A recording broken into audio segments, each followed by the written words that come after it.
Selama 7 hari terus-menerus mereka berjalan. Mereka hanya beristirahat di bawah panas membara, musim kemarau, dan berjalan lagi sepanjang malam mengarungi lautan padang pasir.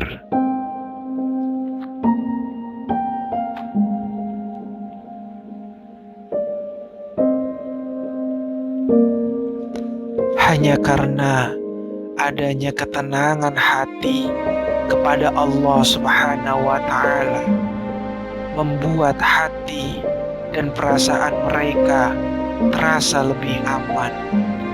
Mereka selalu yakin bahwa Allah Subhanahu wa Ta'ala akan selalu bersamanya di tengah perjalanan menuju Madinah. Rasulullah SAW singgah di Quba, sebuah desa yang terletak 2 mil di selatan Madinah. Di sana beliau membangun sebuah masjid. Masjid ini menjadi masjid pertama dalam sejarah Islam. Beliau singgah di sana selama 4 hari untuk selanjutnya meneruskan perjalanan ke Madinah. Pada hari Jumat pagi, beliau berangkat dari Quba dan tiba di perkampungan Bani Salim bin Auf, tempat pada waktu sholat Jumat. Sholatlah beliau di sana.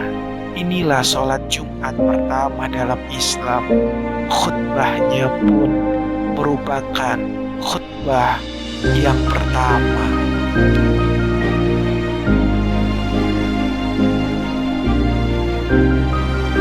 Kedatangan beliau telah dinanti-nantikan masyarakat Madinah. Pada hari kedatangan Nabi Muhammad SAW dan Abu Bakar, masyarakat Madinah sudah menunggu di jalan yang akan dilalui Nabi Muhammad SAW, lengkap dengan regu, genderang. Mereka mengeluh-elukan Nabi Muhammad SAW, dan genderang pun gemuruh.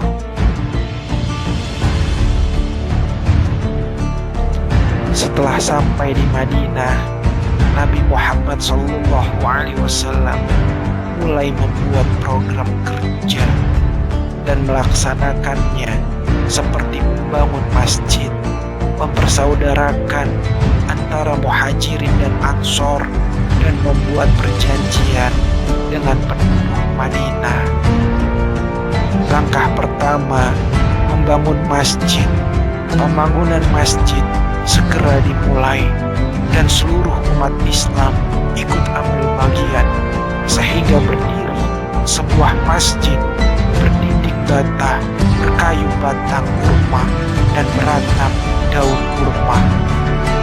Masjid yang dibangun Rasulullah SAW bersama-sama kaum muhajirin dan ansor tidak hanya berfungsi untuk sholat semata, akan tetapi untuk seluruh kegiatan Nabi di Madinah.